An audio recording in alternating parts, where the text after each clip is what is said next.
EBay online नीलामी की सबसे बड़ी साइट है। आप इस पर कुछ भी खरीद सकते हैं। उपयोग किए गए नकली दांत, टूटे फूटे कैलकुलेटर, डिजाइनर कपड़े, कारें और बहुत कुछ। ये साइट इतनी बड़ी है कि किसी भी समय इस पर बिक्री के लिए करीब 800 मिलियन आइटम्स रहती हैं। इनमें से कुछ तो एकदम फालतू हैं, लेकिन फिर भी अपना सारा पैसा लुटाने के लायक पेश हैं 10 ऐसी बेवकूफी भरी चीजें जिनके लिए लोगों ने ईबे पर भारी कीमतें चुकाई।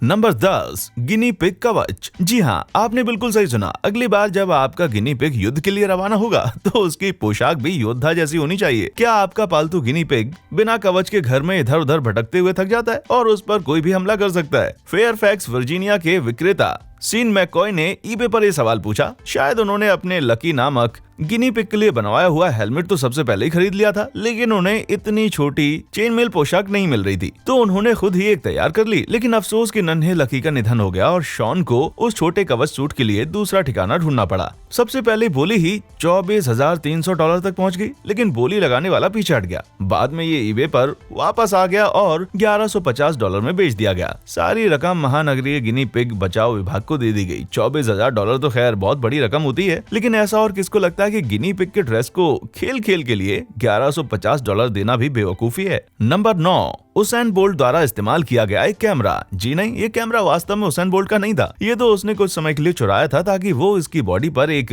पेचकस से अपना नाम कुरेद सके। जब एक स्वीडिश फोटोग्राफर जिमी विक्सट्रोम ने लंदन ओलंपिक में उसेन बोल्ट के 200 मीटर दौड़ में स्वर्ण पदक जीतने के बाद की तस्वीरें खींची, तो उसे यह आभास ही नहीं था कि बोल्ट उसके हाथ से कैमरा छीन लेंगे, लेकिन हुआ बिल्कुल वही। विक्सट्रोम ने कहा कि फिर बोल्ट ने अपने साथी एथलीट योहान ब्लैक की और भीड़ की कुछ तस्वीरें ली, कैमरे पर अपना नाम गोदा और उसे वापस सौंप दिया। विक्सट्रोम ने तब ईबे पर अपना कैमरा डाल दिया, जहां उसे उसके $11,600 मिल गए, जिसे उसने चैरिटी में दे दिए। ये वास्तव में इतना कीमती है? मेरा मतलब है कि एक कैमरा आमतौर पर $1,000 में बिकता है और इस पर तो खरोंचा हुआ भी है। नंबर 8, कोक की केन। यदि आप कोक पर अपना पैसा खर्च करना चाहते हैं तो ड्रग वाला नहीं, ड्रिंक वाला कोक। तो शायद आपको पता होगा कि कोका कोला इकट्ठा करने वाले शौकीन ईबे पर दुर्लभ खाली कैंस की तलाश में रहते हैं, जो कि $11,000 तक में बेची जाती हैं। फैक्ट्री में बनाने के दौरान मिस्टेक की वजह से कुछ कैंस को बिना भरे ही भेज दिया जाता है। उसमें ड्रिंक की कुछ बूंदे होती हैं। दुनिया में हम जैसे अधिकांश लोगों के लिए इसमें पर्याप्त मजा नहीं होता, लेकिन इसके जुनूनी कलेक्टर्स के लिए एक फैक्ट्री की त्रुटि बिल्कुल यूनिकॉर्न जैसी दुर्लभ है। इसलिए पूरे समुदाय में ऐसे सभी केन के पीछे पागल होते हैं। एक 14 ग्राम का केन, जो एक सामान्य केन से लगभग 400 ग्राम कम है,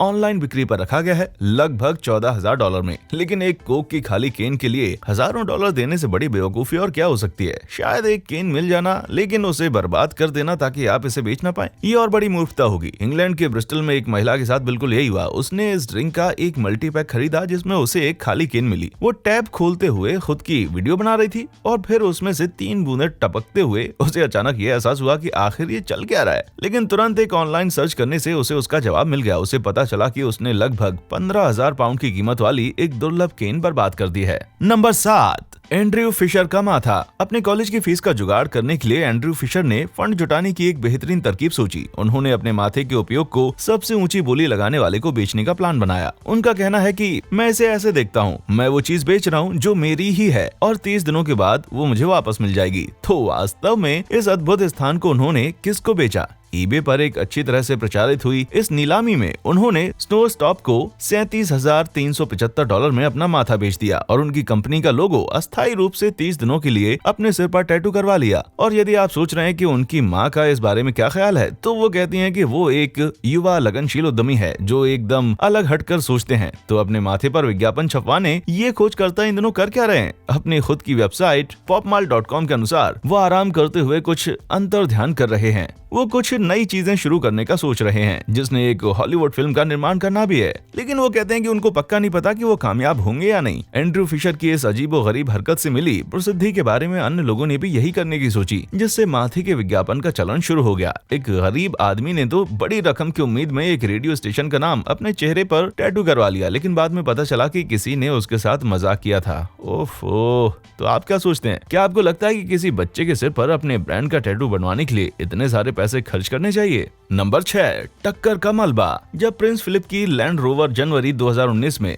सेंड्रिघम नॉरफोक के पास एक गांव की सकरी सड़क से बाहर निकली तो वे एक कार से टकरा गए जिसमें 2 युवा महिलाएं और एक 9 महीने का बच्चा था। उनकी गाड़ी पलट गई लेकिन उन्हें कोई चोट नहीं लगी, लेकिन दूसरी कार में बैठे लोगों को झटके लगे, खरोंच लगी और एक हाथ की हड्डी भी टूट गई। बस फिर क्या था, शाही परिवार के सभी दीवाने ईबे पर इकट्ठा हो गए जब उन्हें पता चला कि उस दुर्घटना स्थान पर मिले टुकड़े बिक्री के लिए रखे गए हैं। तो बेचने वाले का कहना था कि हो सकता है कि उन टुकड़ों पर फिल का डीएनए भी हो, जिससे आप चाहें तो उसे क्लोन कर सकते हैं। अब लोग चाहे अपना खुद का प्रिंस फिलिप बनाना चाहते हो या नहीं, बोली तो 65,000 पाउंड से ऊपर पहुंच गई। ईबे पोस्ट की सबसे मजेदार बात तो यह है कि उन लिस्टिंग में चश्मा शामिल नहीं है, सिर्फ 3 प्लास्टिक के टुकड़े हैं। और दुर्घटना की बात करें तो उस पर भारी विवाद खड़ा हुआ क्योंकि दुर्घटना के कई दिनों बाद तक प्रिंस फिलिप ने माफी नहीं मांगी, जबकि गलती उन्हीं की थी। उनका कहना था कि सूरज की चमक के कारण वो सामने से आने वाली कार को नहीं देख पाए। हालांकि पीड़ितों सहित कई लोगों का दावा था कि उस दिन धूप इतनी थी ही नहीं। लोगों का कहना है कि फिलिप को अब अपना लाइसेंस रद्द करवा देना चाहिए क्योंकि बुढ़ापे और कमजोर दृष्टि के कारण शायद उनका जजमेंट बिगड़ जाता है। आप जो भी समझें, कम से कम दुर्घटना से जमा हुआ पैसा तो दान में चला गया।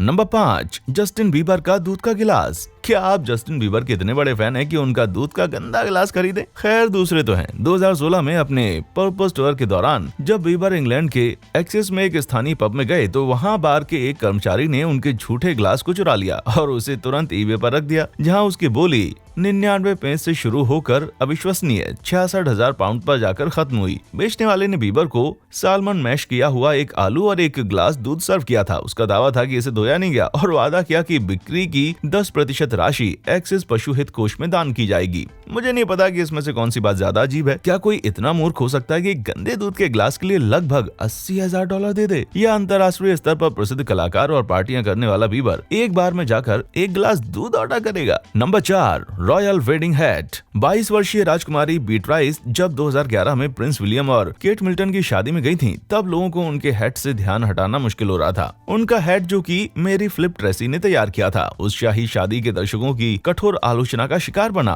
कुछ लोगों ने उसे टर्की ट्विज़लर जैसा बताया और कुछ ने तो यहाँ तक कह दिया कि वो एक टॉयलेट सीट के जैसा दिख रहा है। लेकिन किसी को ये बात पसंद आ ही गई क्योंकि शादी के 1 महीने बाद वो ईबे पर रखा गया, जहाँ पर उसकी कीमत थी लगभग $1,06,000 के बराबर। अब तक उस खरीदार की पहचान नहीं हो पाई है, जबकि पूरी धनराशि 2 जगह दान में दी जा चुकी है, यूनिसेफ और चिल्ड्रन इन क्राइसिस। चाहे वो टॉयलेट सीट की तरह दिखता था या नहीं, कम से कम उसने एक अच्छा काम तो किया, पैसे जुटा लिए। लेकिन पेट्रिजिल जैसी दिखने वाली ये अजीब टोपी शाही शादी की अकेली ऐसी निशानी नहीं है जिसे ईबे पर बिकने के लिए रखा गया हो। प्रिंस हैरी के मेघन मार्कल से शादी करने के 3 दिन बाद ही उनकी शादी के गिफ्ट बैग इस नीलामी की वेबसाइट पर दिखना शुरू हो गए और उनमें से एक तो 21,000 में बिका। कैनवस के इस बैग के अंदर शामिल कुछ चीजें थीं: पानी की एक बोतल, एक फ्रिज का चुंबक, शॉर्ट ब्रेड की एक टिन, एक दर्शक बैज और एक पार्किंग स्टिकर। क्या आपको लगता है कि इसकी कीमत 21,000 हो सकती है? मेरा मतलब है कि वो फिजी वाटर भी नहीं था। नंबर 3, पूरी जिंदगी। जी हाँ, एक दुखदाई तलाक के बाद यान अशर एक नए सिरे से जीवन शुरू करने के विचार को चरम सीमा तक ले गए और अपने पूरे जीवन को ही बेचने का फैसला कर डाला। इसमें उनका घर, नौकरी, car, jet ski, motor bike और यहाँ तक कि उनके कुछ दोस्त भी शामिल थे। यान का कहना है कि वे अपनी असफल शादी को याद दिलाने वाली चीजों का सामना नहीं कर सकते, इसलिए सभी को बेचना जरूरी है। नीलामी शुरू होने के कुछ दिनों के भीतर यान दुनिया भर में फेमस हो गए और अंत में उनका जीवन, उससे संबंधित सब कुछ बिक गया $3,99,300 अमेरिकी डॉलर में।